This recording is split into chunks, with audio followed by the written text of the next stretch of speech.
importantly here, the human function has to be distinctively human.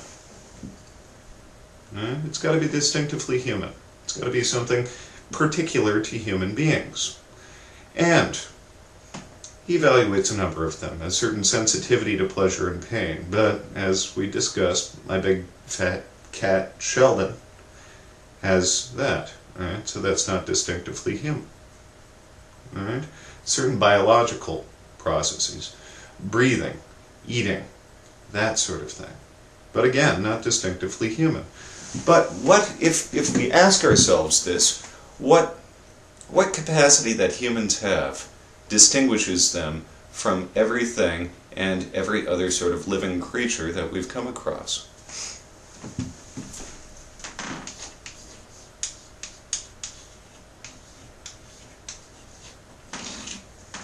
Reason. It's reason. It's the faculty of reason. Right? It's what I've got, my cat Sheldon doesn't.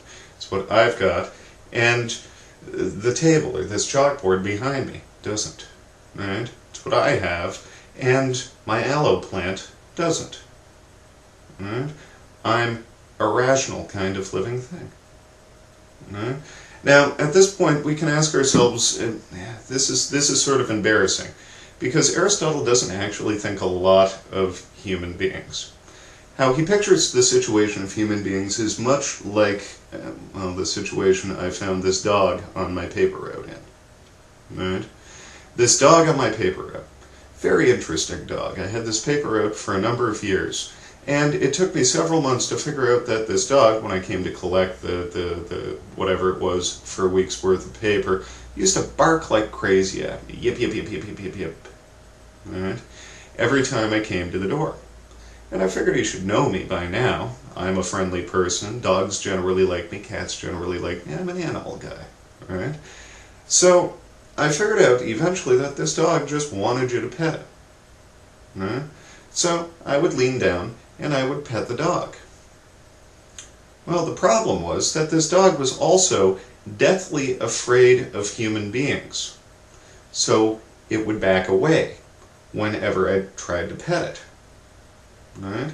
So I would pet it, it would bark back out of arm's reach and start barking at me. Yip, yip, yip, yip, yip, yip, yip, yip, yip. This dog was experiencing a contradiction between what it wanted and what it wanted. And if we think of other human beings in these terms, it's fairly common. I want to do well in school. I want to get into law school. Right? I want to have a big career. I want to have lots of money in a boat. But I don't want to do the work. And when my friend calls, I would prefer to go drinking with my friend than actually do the work. Right? I want both. There's a contradiction between what I want and what I want. Right? And this is kind of irrational. Right?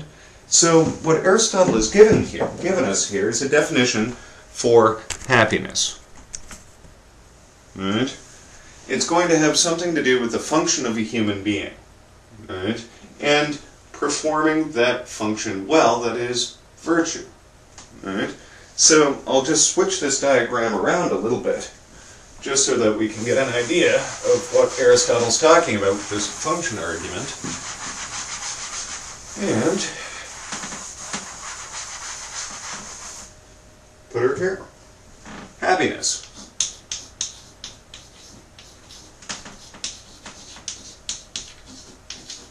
Is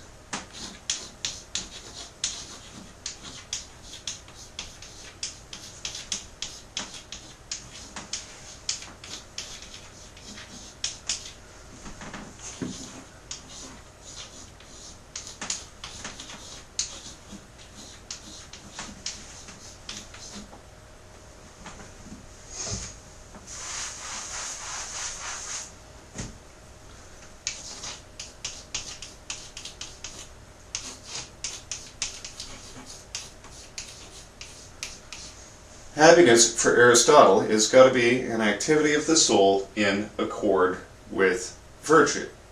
Right? And this makes a certain kind of sense if we think about it. Right? Happiness, the end or goal, the greatest good, the only good in itself, according to Aristotle, right, is going to have something to do with performing our function well. Right? So, if it's going to be about performing a function, it's got to be an activity. Right? And what's more, if happiness is going to do what Aristotle needs it to do, that is, make sense of all of our choices, all of our actions in the world, it's got to be the reason we get out of bed in the morning. It's got to be something we can do something about. So it's got to be an activity. Happiness is an activity of the soul in accord with virtue. So happiness is going to be a matter of performing our function well. And specifically, right, it's going to have something to do with the exercise of our distinctive rationality. Right? So that's the definition of happiness that we find in Aristotle.